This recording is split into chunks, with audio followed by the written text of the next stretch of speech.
have Mathieu Anel talking about derived geometry. Thank you. Good afternoon. So I'm going to introduce the matter of derived geometries. I said derived geometries because there's several of them. So I want to start by saying there's some people that founded the matter in the room. So it's a theory of geometry that started in the Russian school of algebraic geometry. So there's people like Maxim Kontsevich and Kapranov and Mikhail Kapranov that had a very important contribution at the very beginning of the story. And I myself am merely an amateur on the theory because I learned it when I was a student, but I never really developed it. But nonetheless, I want to try to tell the story of this very recent evolution of geometry.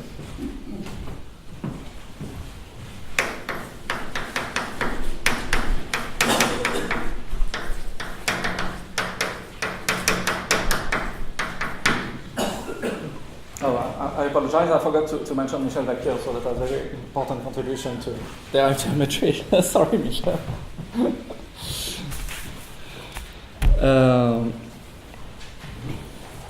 Okay, so I want to start by explaining a bit of context. So that'll be my part 0.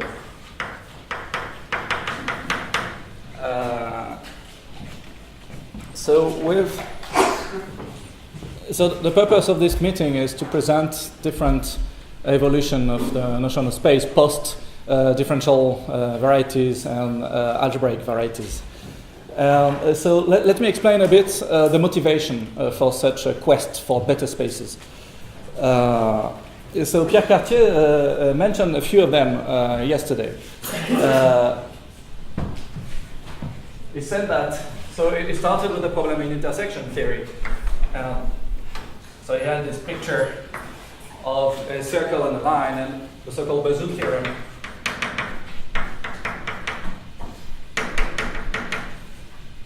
Which is a funny theorem because it's false. And that says that a curve of degree p and a curve of degree q should intersect in pq points. So somehow it's not really a motivation, but it's a kind of anecdote that helps to see to follow the path of history and the development of notions. And so Pierre Cartier was saying that we invented points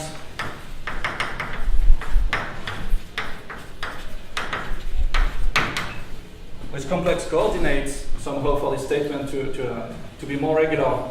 And we invented points at infinity to have a more regular intersection theory. And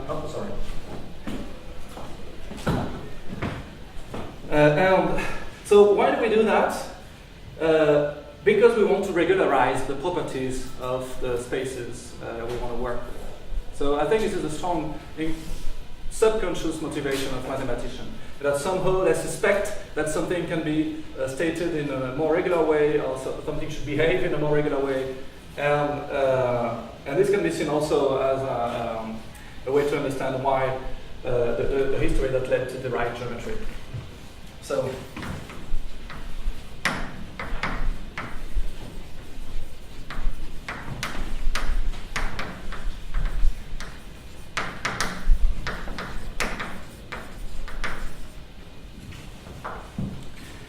let me say that in my talk I will use the word space in the very general sense of something spatial. So every time, what I want to say is that I don't mean by space topological spaces. I mean a much broader idea of what should be a space. And if I need a precise mathematical notion, I will call it a topological space or a manifold, etc. So every time I will talk about space, it's just a naive idea. So let me try to list some problems that led to development of new spaces that we have already seen in this conference.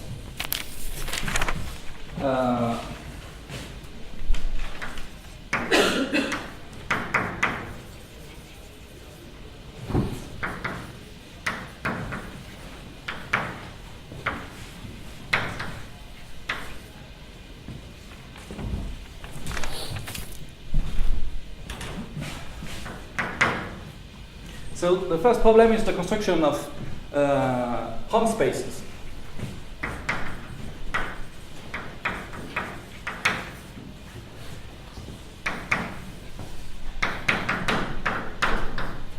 Meaning, if X is a space and Y is a space, can I put a space structure on the maps from X to Y?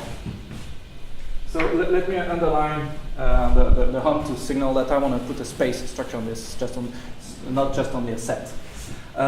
So example of this are path spaces,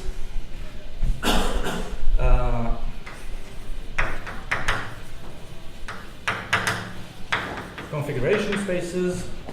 So for example, if X is a curve and a Riemann surface, say, and Y is some space-time, then in string theory we want to study the space of configuration of our Riemann surface in Y. And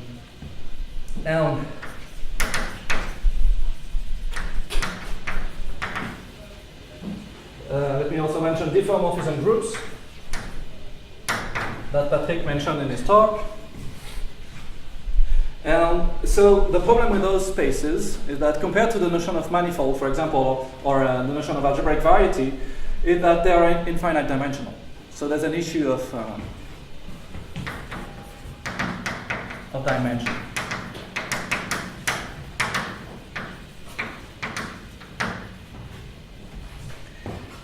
So there's a lot of attempts to tame infinite dimension in the way manifolds are done. There's Banach manifold and this kind of things. But let me mention two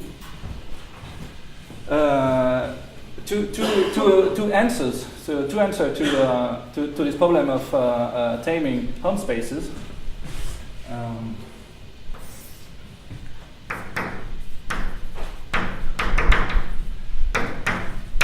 And the first one we saw is diffeologies.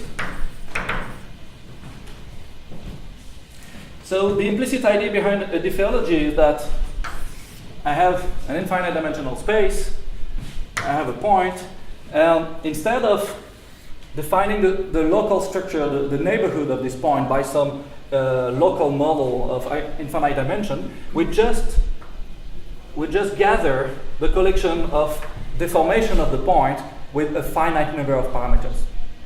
So it's like if I have only, it's like giving all the paths starting from the point, or all the surfaces passing through the point, etc. And this is the what is the name? Plots? Plots. Yes. Okay. So we use finite dimensional plots, and so somehow diffeology say that if I know how to work with finite dimension, it's enough to do a lot of things with infinite dimensional spaces. And then a very closely related idea is what Michel has been explaining before, is the use of sheaves. So sheaves are an object that appear for several reasons in different mathematical contexts. So they can be used to compute cohomologies, and this is probably the most famous uses. But they're also a kind of space. So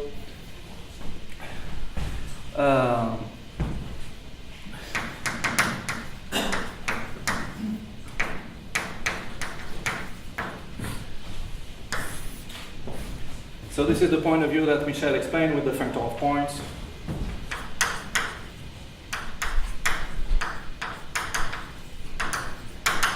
And this is also the point of view that Cartier explained yesterday. So I'm not going to enter into more details. Okay. Let me now mention a second issue.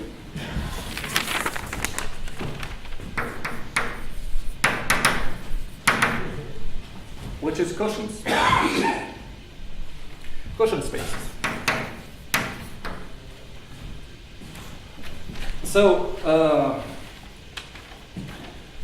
if a group G is acting on space, it's well known that it's difficult to put a manifold structure. So sorry, if a Lie group is acting on a manifold, there's some condition for the quotient to have a manifold structure also. So let me write the quotient. What happened here is that there can be.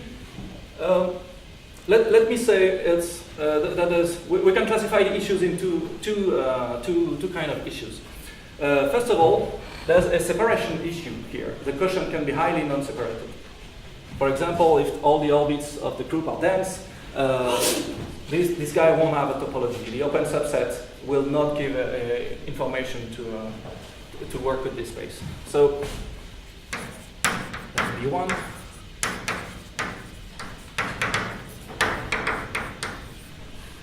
There's a separation issue.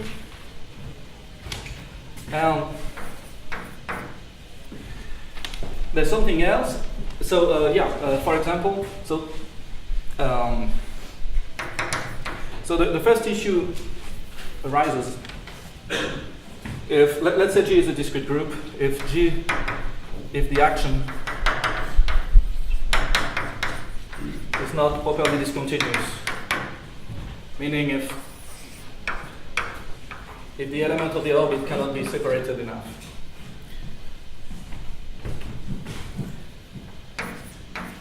So this kind of restriction to have, if the action is properly discontinuous, this is nice, is not the same kind that of the statement of Bézout theorem. It's like, if the position of the circle and the line are general enough, then they do intersect in 2 points, but in some other cases they don't. So when I say trying to regularize properties of spaces, it's just to withdraw hypothesis for the statement to be true. So here, for example, we would like to have a good notion of quotient without any assumption of the group action. For every group action, we want a good quotient.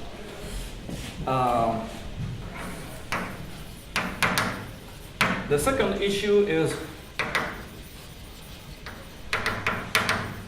quotient singularities. And they happen when some point has a stabilizer.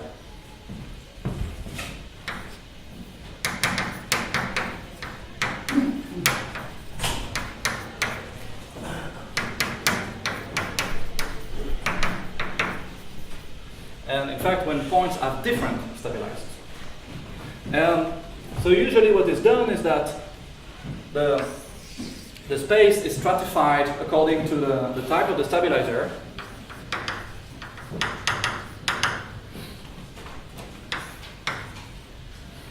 And so we have subspaces, and each subspace is kind of nice, but globally there's a singularity, there's a singular structure, which is like the. Anyway, I'll make another remark later. So sorry. Okay, so this is when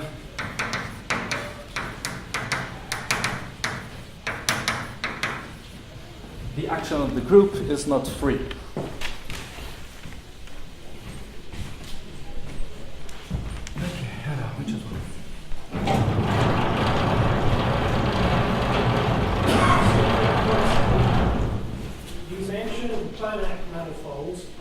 Yeah. How crucial is sticking to Banach manifolds for your talk?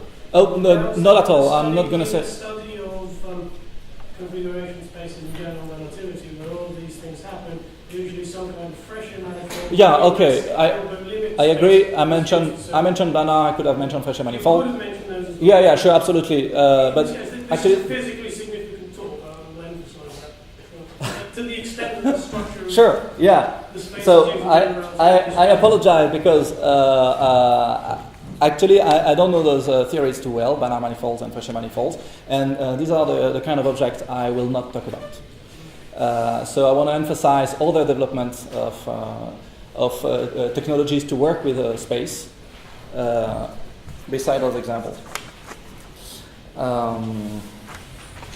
So where was I? A, B, C. So after quotient, there's problems with fiber products.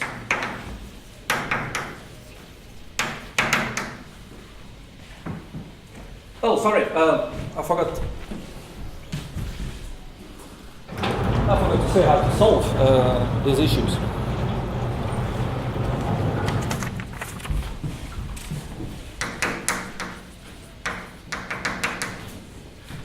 So such problems are obtained with total theory, for example, or stacks.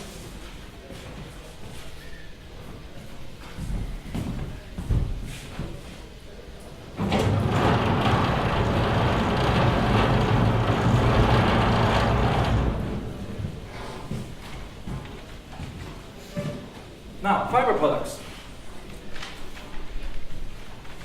So, probably the easier issue with fiber products is that the fiber of a map between manifolds may not be a manifold.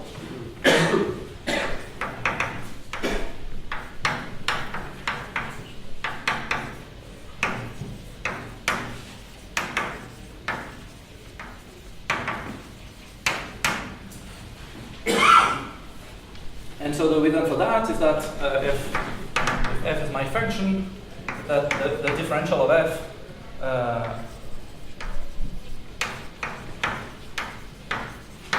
may change rank.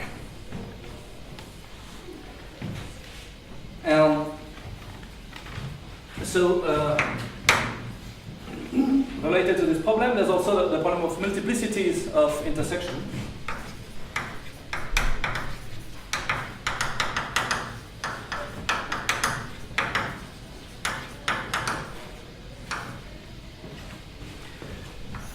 For example, when I intersect a tangent with a curve, the intersection should really give 2 points. So a manifold, the structure of manifold is not sufficient to capture the structure of a general fiber of a smooth map, nor it is enough to capture the structure of such intersection.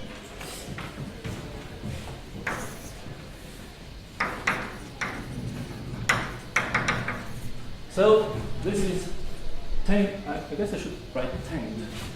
No? Yeah. So with synthetic differential geometry, for example, one of the purpose of it, or in algebraic geometry, scheme theory.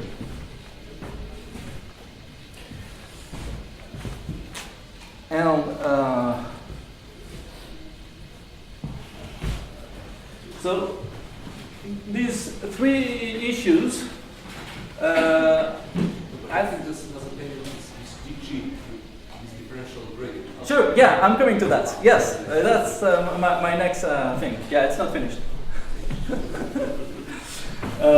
Because, yeah, what I want to say is that these issues, I think they've been around since forever. And I think that more or less by the end of the 60s, they're all been settled. And the theory of schemes, theory of stacks, totals, everything, by the end of the 60s,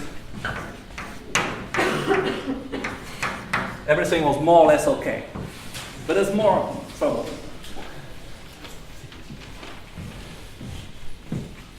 A, B, C, D.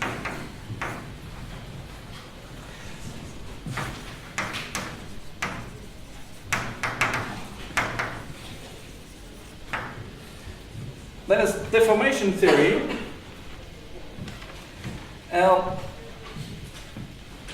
So I'm going to simplify what deformation theory is about. So let's say that I have a space, a point, the tangent space, and I have a tangent vector, and I want to know if there is a curve which admits this vector as a tangent vector. So can I integrate my vector into a genuine curve? And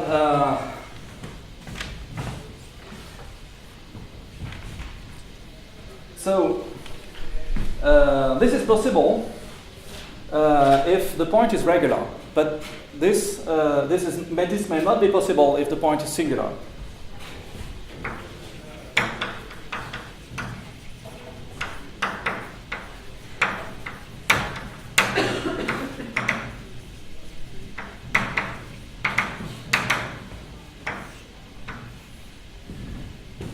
For example, if I have the cusp, the tangent at the singularity, well, it's a singularity, so the tangent is too big. It should be of dimension 1, but it is in fact of dimension 2 here. And if I take this tangent vector, there's no parametrization of the cusp such that the speed will be this vector at the point. So cannot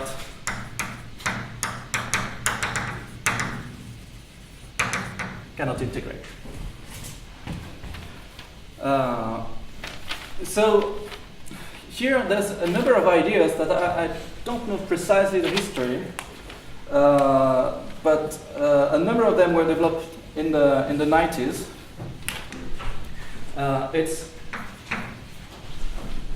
They used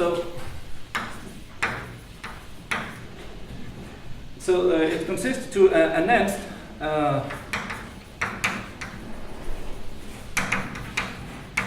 the tangent spaces into chain complexes.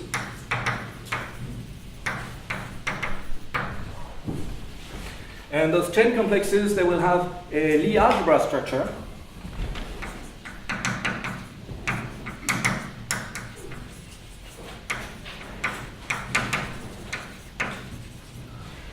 So here, let me mention for the experts that I don't want to enter into the details of compatibility algebras and this kind of things. Just say that there's a kind of bracket that looks like a Lie bracket on those chain complexes.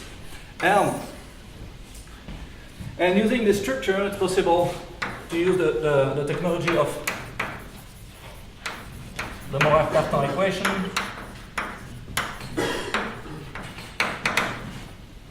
And it's possible to build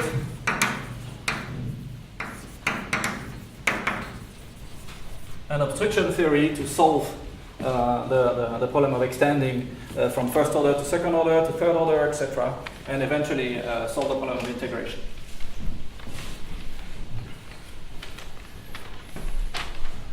So, for the people that when I learned this theory, I was kind of amazed. I mean, why is this true? I mean, why does it work? It seems to be completely remote from the actual geometry of the thing. And actually, this will be one of the goals of derived geometry to justify why those methods are actually working. And let me mention the last point, E, which is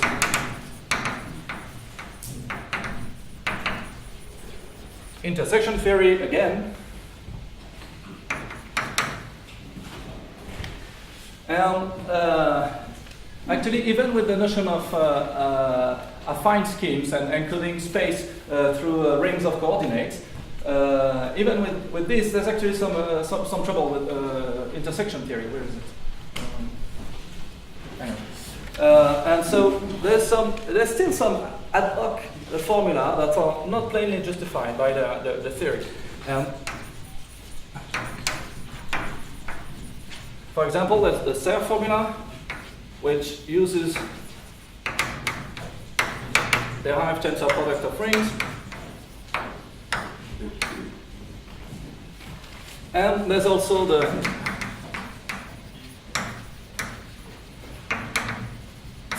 Koszul resolutions, which are related to the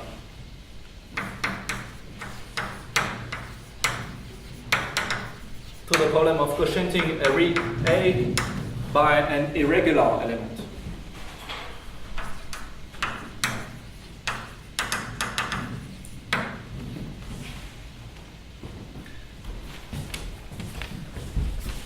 So I'm not sure the history of the methods exactly how they got to be developed, because mathematicians have a way to find practical way to solve their issues. And eventually, if all goes well, this becomes justified by a kind of theory. But more or less, these issues have been settled much lately than the other ones.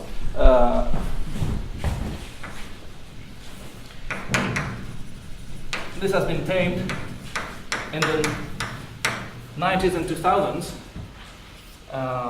with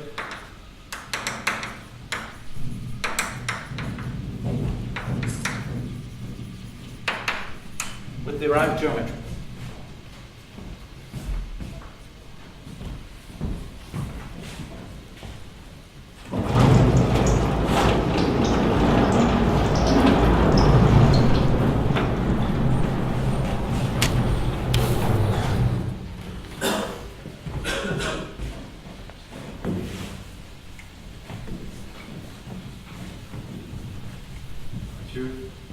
Why don't you use the soap black ball?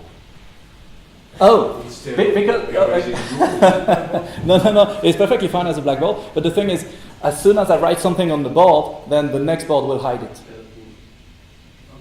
So I'm gonna use it at the end maybe. But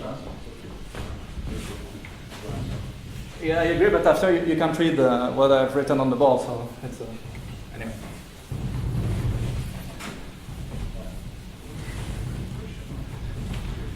It's a trick from Pierre Cartier.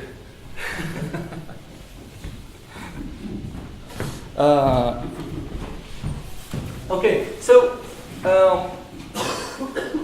I would like to emphasize. So we can group all the issues that I've presented here. It can be grouped in three categories. Say, so there's the problem of infinite dimension, and there's problems of quotient singularity, including separation.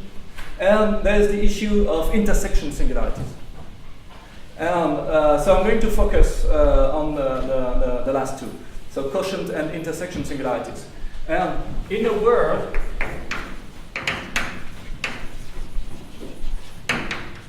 derived geometry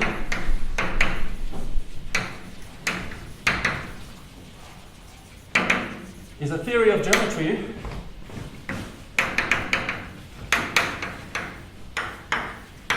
with handier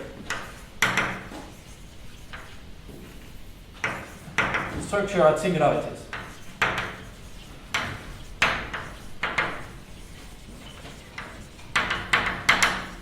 And by singularities, I mean quotient and intersection singularities. So you can infer from what I just said that if I want to study a smooth space, derived geometry has nothing new to say on smooth spaces. So this geometry will be very much conservative of everything that we used to do with smooth projective schemes, manifolds, etc. What do you mean by smooth? Oh, smooth in the sense that the manifold is smooth. It has no singular point. Smooth spaces. In the way that the cusp is not smooth, but the circle is smooth.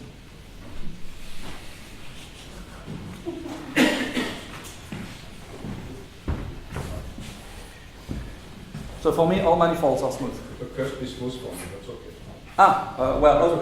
So, you disagree on that. Oh, yeah, okay, well that's the difference of vocabulary between differential geometry and algebraic geometry, I guess.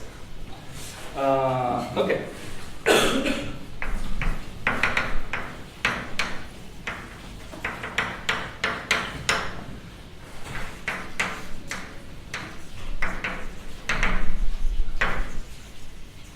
Okay, so let me say everything regular. Maybe you'll agree on this word. Mean conservative extension? Yeah, so it's a geometry. So for example, derived differential geometry contains the theory of manifold, and there's nothing new for manifold. And derived algebraic geometry will conserve everything about classical algebraic geometry, and there will be nothing new essentially for a smooth scheme. So, for example, transversal intersection Well, no, that's the point. But okay, I'll enter the details later. What time is it? What time did I start? Half an hour? I have left? Okay. So, so the formalism behind derived geometry is quite heavy, as we already seen that it needs a lot of category theory, shift theory, stack theory, and it needs even other ingredients. So I will not present the formalism in full detail. I will just try to give an intuition of what are those spaces, and say a bit how this theory is constructed. So this will be my first part.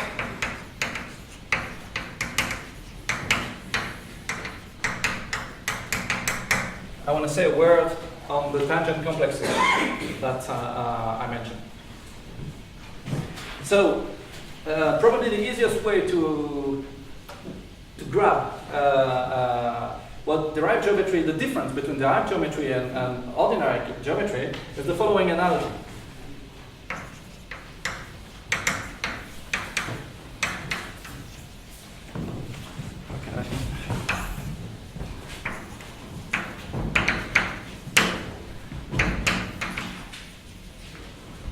So a manifold or a scheme has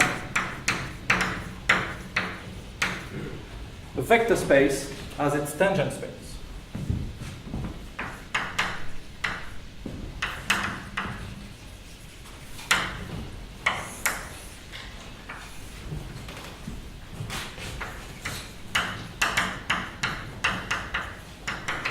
Now, derived spaces, which are the object of derived geometry, they will have an unbounded complex as tangent.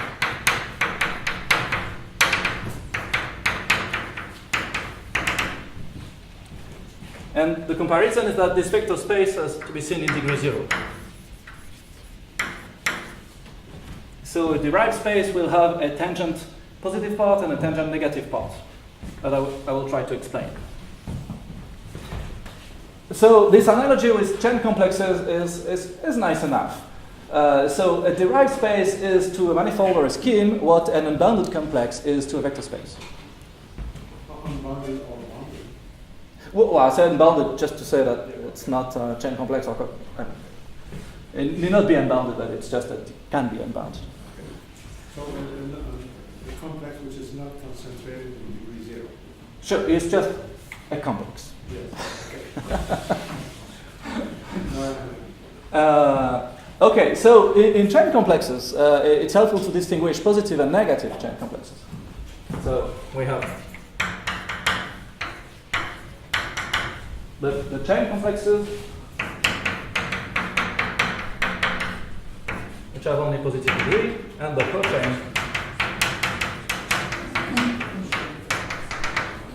the cochain complexes which have negative degree. And so those two kind of complexes will correspond to two classes of derived spaces. So the chain complexes, they will correspond to stacks, and in the sense that Carlos Simpson explained this morning. So the tangent space to a stack, and by stack I mean either a one stack or an n stack or an infinity stack, is in general a chain complex. And now, the spaces that have negative tangent structure, well, I guess mathematicians lacked imagination for the name because they just call them derived manifold or schemes. So sometimes it's a bit unclear if derived geometry is about those guys or both of them, but in fact it's really about either stacks and those derived manifold schemes. Okay. So let me give you examples of chain complexes.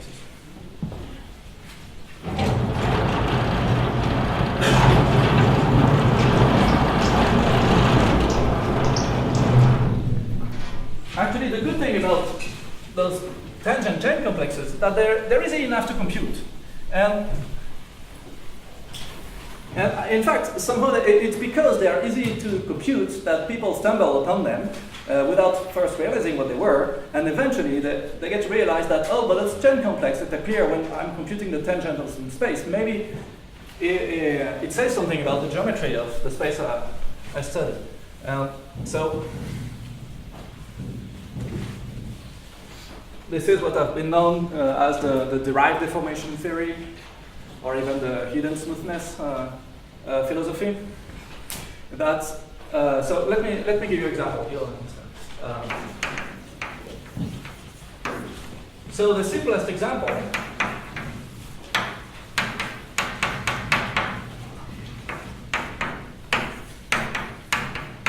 is to look at the zero of some function.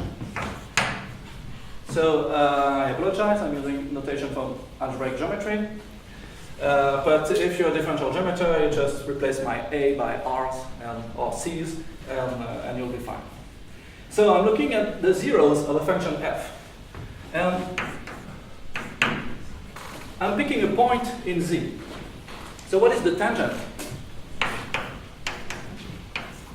What is the tangent at x in Z? Well,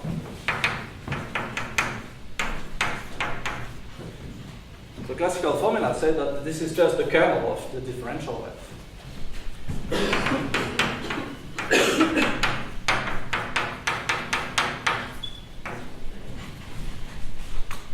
Now, what is the tangent complex of Z at x?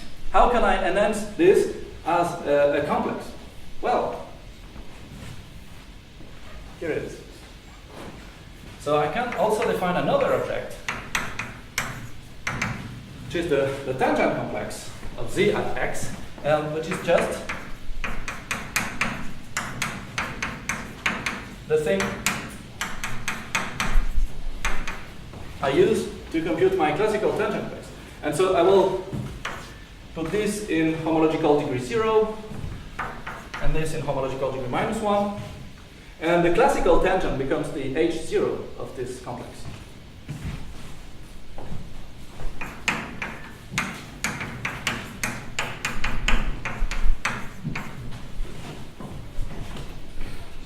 So far that's just a remark that it's possible to enhance the tangent space of a subspace into a complex. If F is a submersion, there's no H-1. So actually Z is, X is a regular point of Z if and only if the tangent Z is quasi-isomorphic to the tangent Z concentrated in degree 0. So this is a kind of smoothness condition. So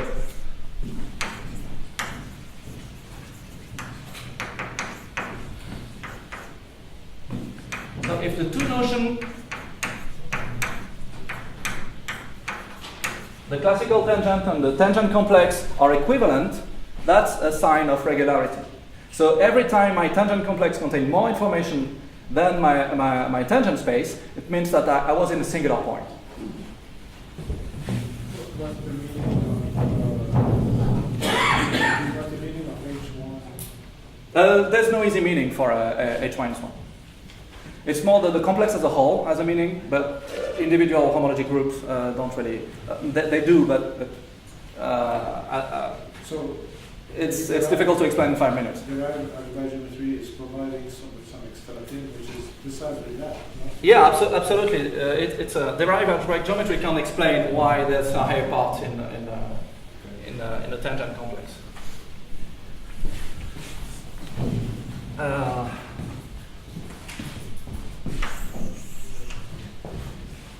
So let me give you another example of a group quotient.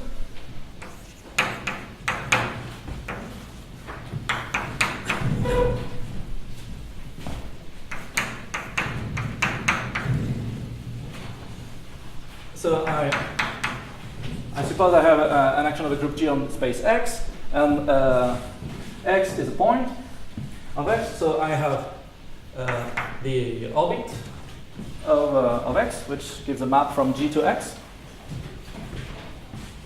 And so I'm going to call X also the image of X in the quotient. how can I compute the tangent in the cushion space? Well, it's usually classified by, I look at the tangent at x, and then I quotient out the tangent to the orbit. So the tangent to the orbit gives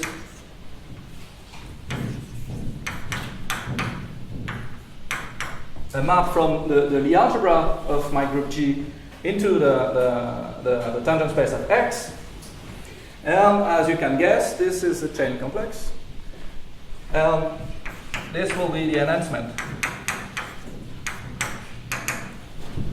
of my tangent space into a chain complex. And this time I'm going to still put the classical tangent in degree 0, and the Lie algebra now goes into degree 1. And again, the H naught of the tangent complex is back the tangent space. And again, I can characterize regular points by saying that there's no stabilizer in the Lie algebra, meaning there's no H1 to this complex. So this characterization of regular points is actually still true for the cushion.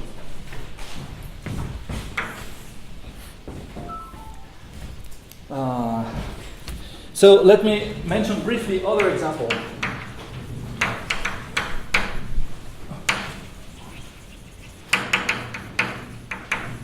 From the construction of moduli spaces. So if I want or deformation theory. So there's the deform. Okay, let me say that. The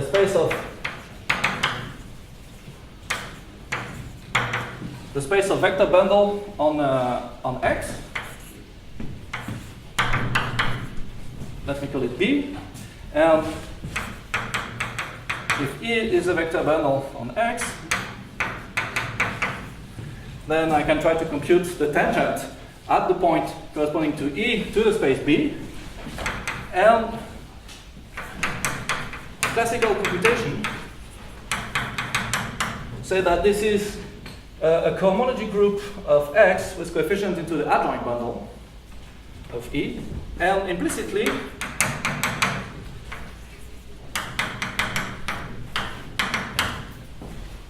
I've used the cohomology of X, the chain complex of cohomology of X with coefficients in the adjoint bundle.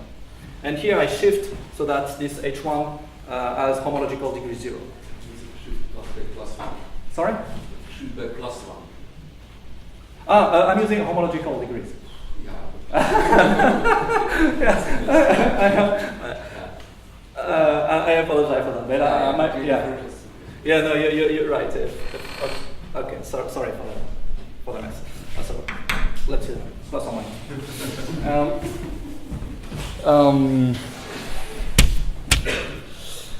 But you would not start.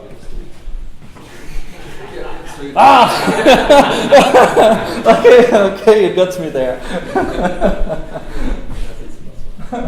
Okay, you win.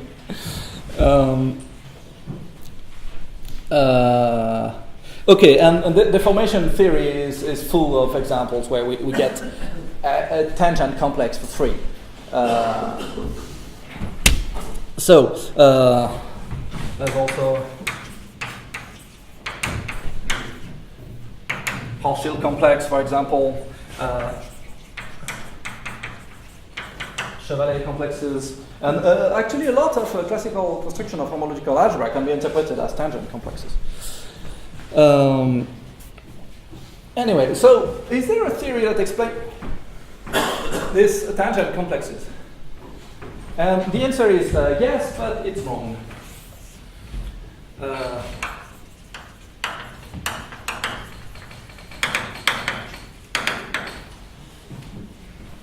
So there's a theory that produces tangent complex, or the dual cotangent complexes.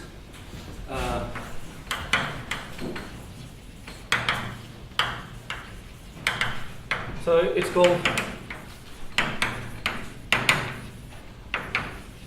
Henri homology or Grothendieck-Lucy cotangent complex theory. And this is a way to produce chain complexes that help to solve the obstruction problem to integration of vector spaces that are, tangent vectors that I mentioned at the beginning. But if I try to compute the tangent complex, say in this example, I will not get this one. So it's a nice theory, but it kind of gives the wrong result. So somehow derived geometry, the way to accommodate the definition of the basic geometrical object such that the computation of the cotangent complex in the sense of Henri and Grothendieck-Lucy gives exactly this complex.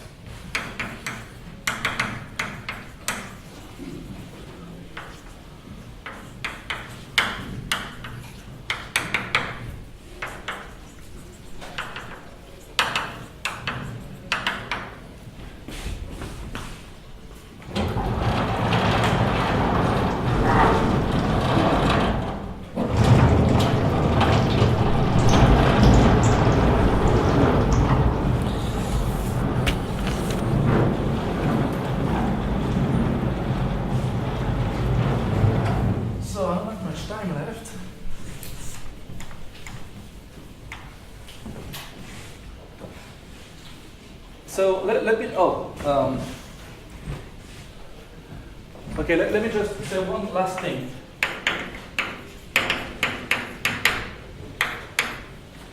About tangent complexes. That they can be divided in three parts. This is what is more or less said here. So we have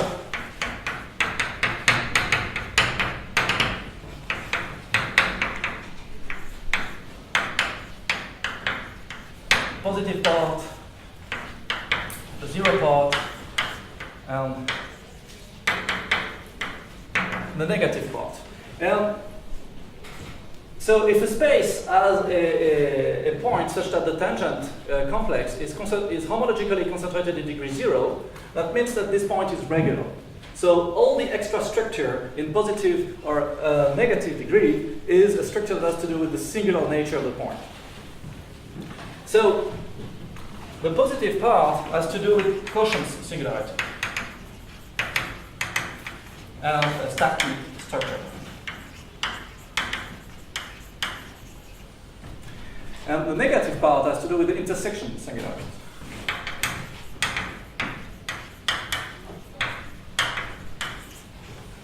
Or derived manifold or scheme-like structure. So a general derived space will mix some static structure with some derived manifold structure.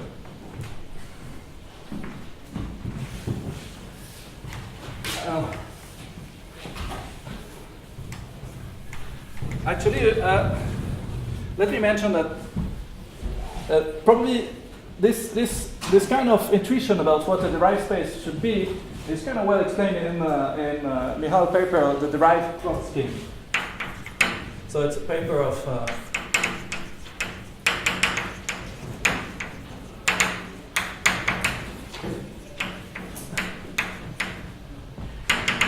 and I recommend the introduction to this paper.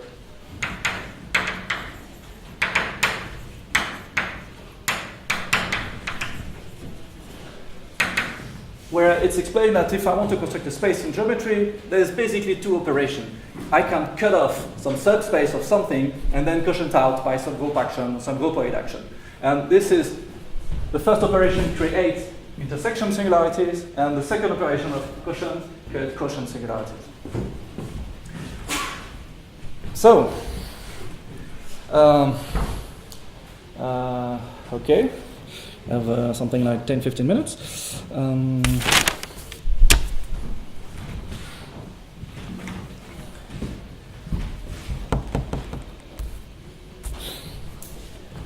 And so, let me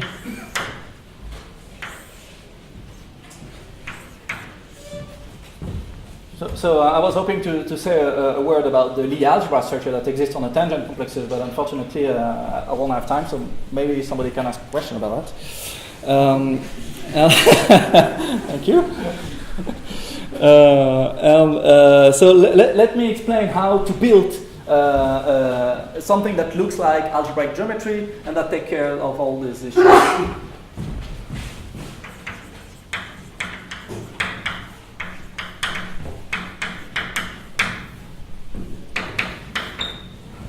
So I'm saying derived geometry because I want to advertise that this is not something purely algebraic. It exists in other contexts, but I'm going to explain it using the language of algebraic geometry. To understand the construction of derived algebraic spaces or derived algebraic stacks, I need to say a word about how do we define, even without any derivation, how do we do algebraic geometry? So this is more or less what Michel said. I'm just going to complement what I'm just to have a kind of structural analysis of what Michel presented.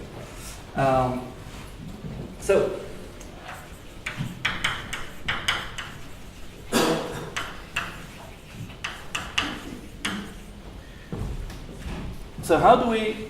So the object of classical algebraic geometry are schemes or algebraic spaces. Here is the way they're constructed. We start with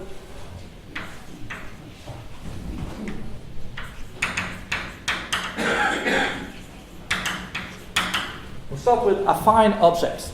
So an object is called affine if it is completely characterized by some commutative ring of functions. So this is the same thing as commutative rings, and I take just the opposite category.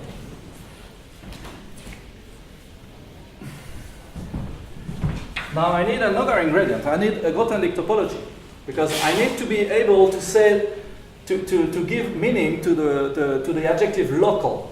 What does it mean? If I want an object to be a space, I certainly want to be able to look at things locally. So I need to precise this. And so this is an extra structure on the data frame. So I need a local structure or a Grothendieck topology. For example, eta key blah blah blah. And for manifold, that would be the usual topology. So this is kind of triviality. Now, so these are steps. So A. 1, 2.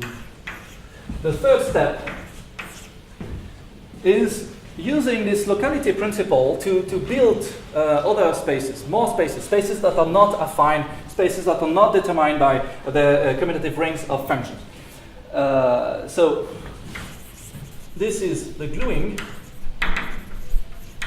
of affine spaces into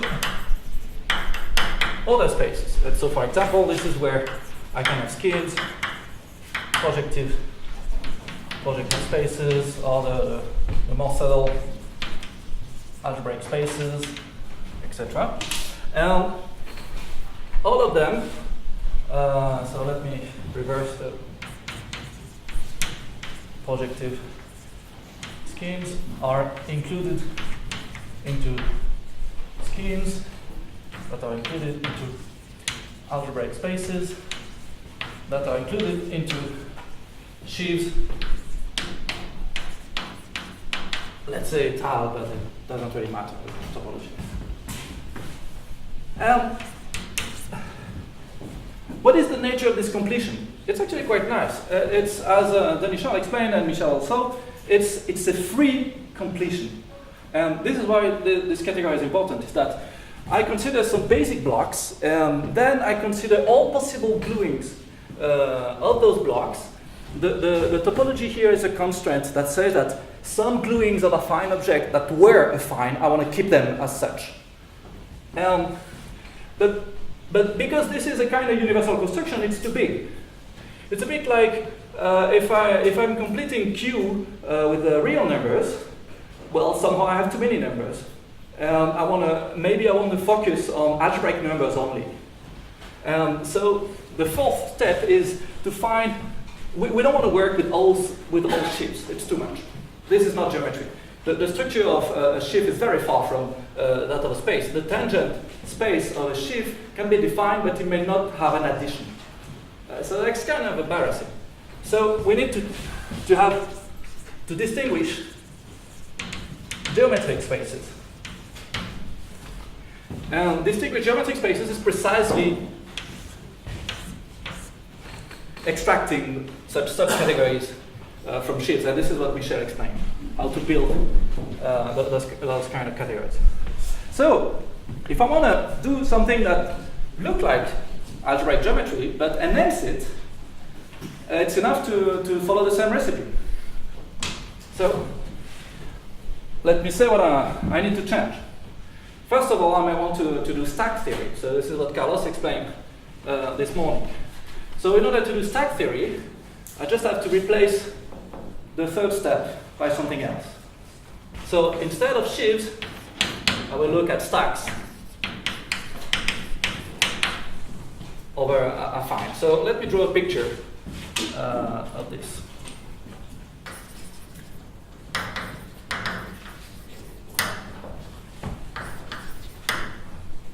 So this is a picture actually I stole to Toren and Witzels.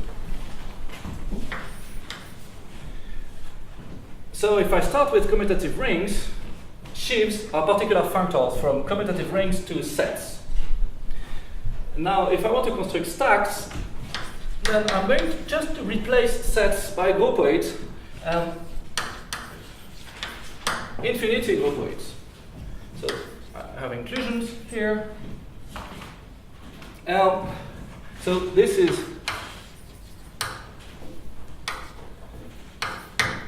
such an arrow will, for example, be a sheaf. These are called sometimes stacks. I'm going to call them one stack because this is one groupoids in the sense of one truncated spaces of Tim yesterday. And these are called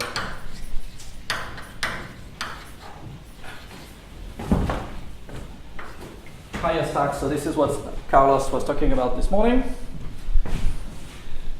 And so if instead of considering sets of points for my spaces, I allow my spaces to have not only an underlying set of points, but an underlying groupoid of points, or an underlying category of points even, then this is what stacks are. So let me mention my intuition about stacks. It's a highly non-separated space. If I have a topological space, it's known that on the points I have an order specialization order. Sorry. And so if I have a non-trivial specialization order on the point of a space, it means that it is unseparated. And somehow a stack, it's a space that not only has specialization between points, but those specializations are not unique. I can have a full category of maps that are specialization maps between points. So a point can be a self-specialization of itself. Something completely, well, from the point of view of ordinary topology, it kind of looks silly, but actually this is what happened in examples. Many objects can be compared to themselves. So if I want to see a vector space as a point of some space, or a vector bundle as a point of some space, the fact that this object has symmetries, it says that somehow as a point of this space, it has self-specialization. This is the way I understand stacks. So when you say category of points, you really just mean groupoid points? No, I mean category. Because if I have because this is just the set of points with value in a ring, which will be a groupoid. But if I take the whole point in the sense of prime ideals, the collection of prime ideals, I will have non-invertible arrows between them.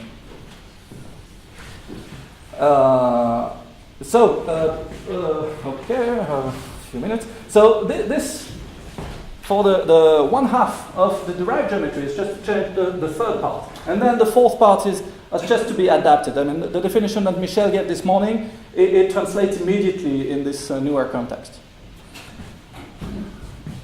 So,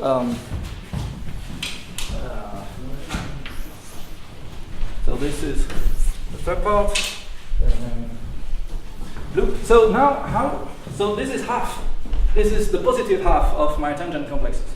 My quotient singularities. I can handle very well quotient singularities if I allow to use groupoids instead of sets. So unfortunately, I don't have time to explain why.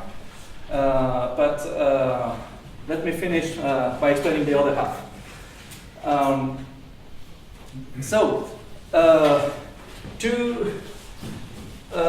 To understand the other half of the tangent complex, we have to look at the other steps of the construction of geometry. And pretty much what we can do is just change step 1. And so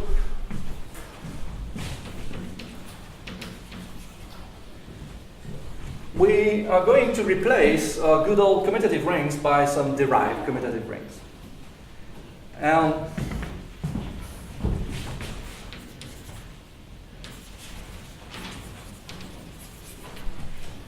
of course, the derived commutative rings have to contain the old ones.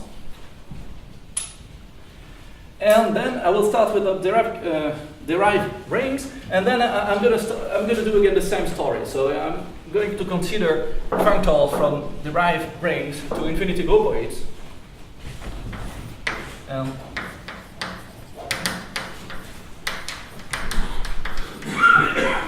And these will be my derived stacks.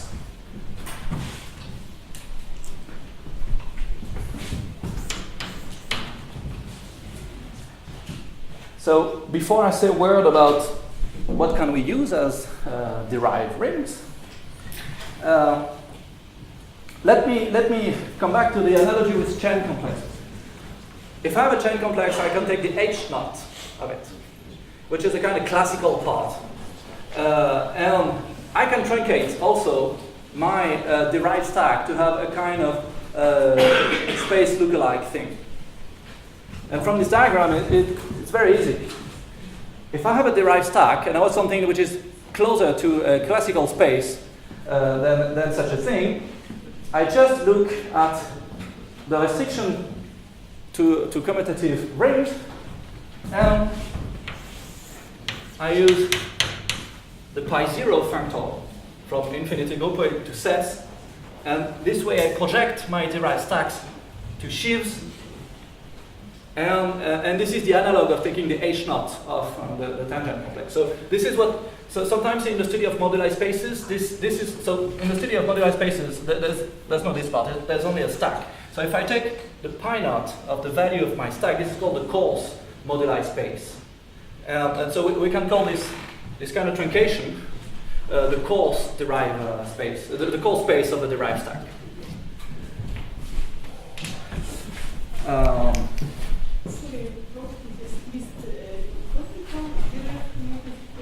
Yes, that will be my punchline. Okay, so I will finish by explaining what do we want to use as commutative rings, derived commutative rings. It's actually an interesting feature of the theory that there's several candidates.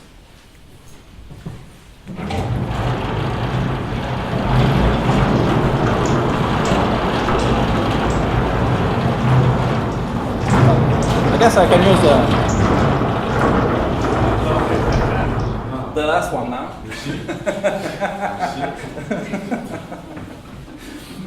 I'm very happy now. Well, I'm glad. Okay.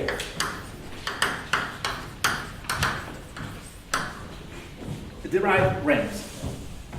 So people found candidates for derived rings. First of all, there's DG commutative DG algebras, but with concentrated in homologically, positivity. So the differential is homological. The differential is homological, yes. So that's very different from the usual differential. Yeah, for example, the Ram algebra is not an example of Because this. Yeah, because it has, it's in my world, it's a negative degree. So related to this simplicial commutative algebras. There's actually a nice comparison between the two.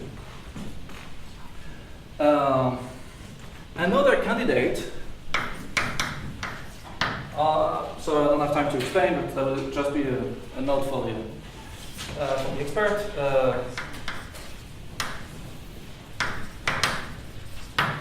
Are infinity rings. So the basic idea behind all that is that I take the structure of a usual commutative algebra, and then I kind of transform the operation such that associativity is only true up to some homotopy. So I need a paradigm where homotopy makes sense. So of course my algebra will not have an underlying set anymore. It will have an underlying space, or in fact an underlying infinity groupoid. And if I try to put a commutative algebra structure on an infinity groupoid, I can ask for the associativity to hold up to some homotopy, and this is basically the idea behind those two things. And if I want also the commutativity to hold up to some homotopy, this is the idea behind this guy. So behind all that, oh sorry, I'm over time already. Okay, so let me just mention a remark for the literature. This is what Henri is doing. Is it taking the infinity ring spectra? Or Yes, it's infinity ring spectra. Connective. What I call infinity ring is connective infinity ring. Because one could also interpret it that have the infinity ring algebra of the field. Yeah, but no, this is ring spectra.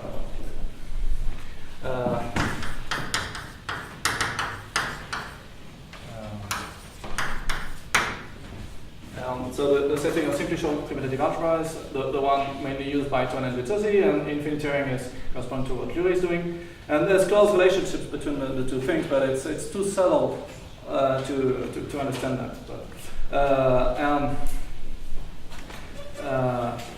But in practice, somehow the very handy model is using commutative DG algebra. This is what explains Serre formula and the causal resolutions and the thing that I mentioned at the beginning.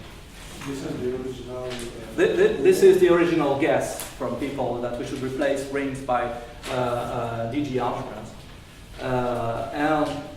I wanted to explain why this was natural, but I guess I don't know. Sorry. Okay, I'm going to finish now. Thank you.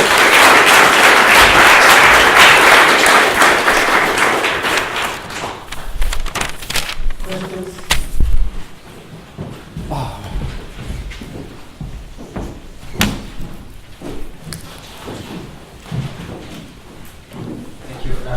So my question is related to the connection to physics. So at least in some sense we have singularities in physics, and like also one of the things here is to get rid of true singularities, right?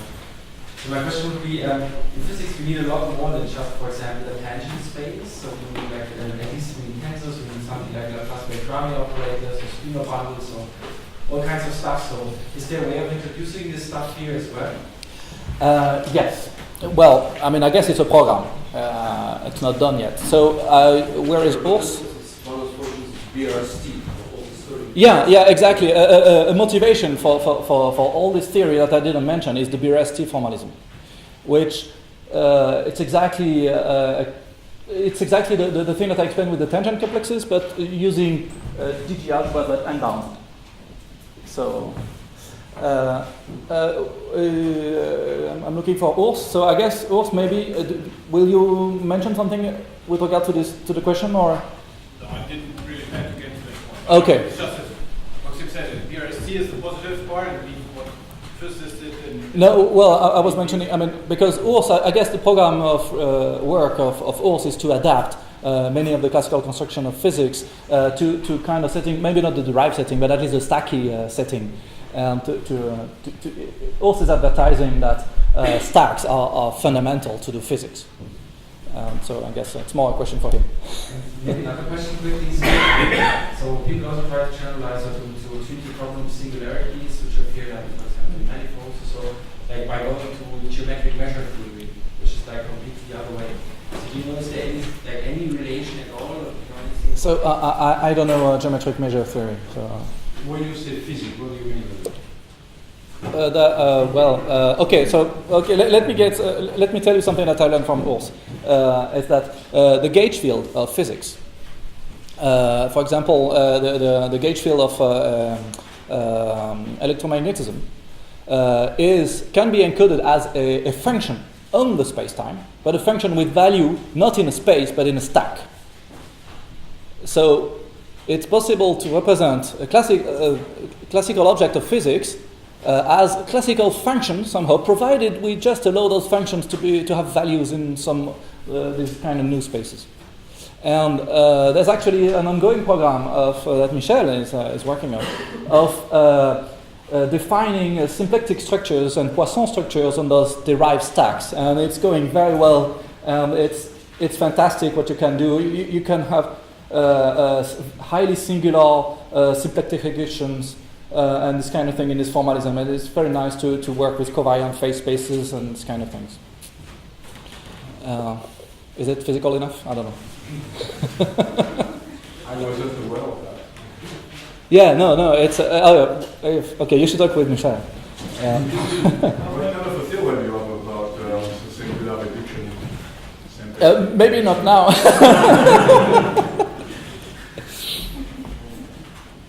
I'll make one very quick point and then ask another. At least in standard approach to BRST, it doesn't work for general relativity. And the other issue is you were motivating by talking about quotient spaces and claiming that those situations have been resolved in the 1960s.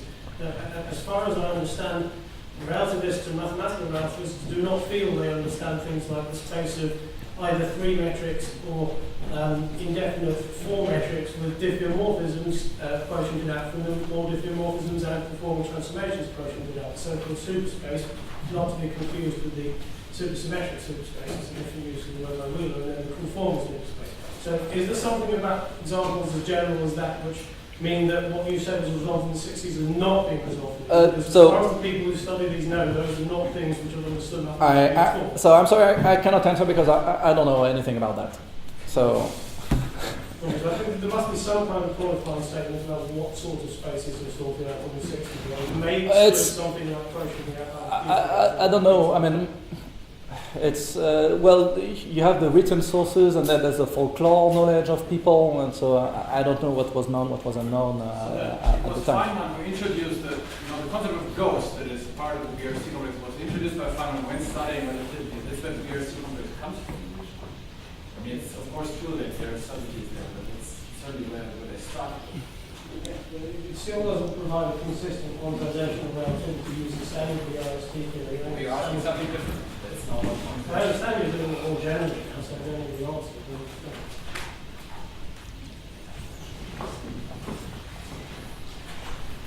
Other questions?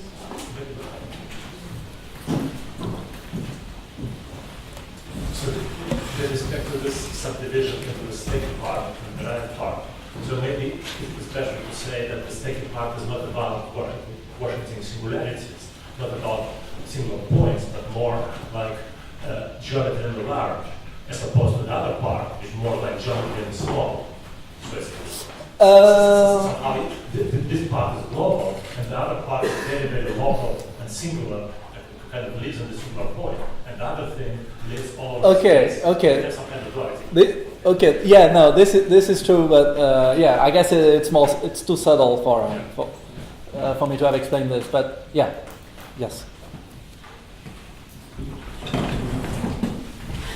Other questions? Okay, well, let's thank the speaker.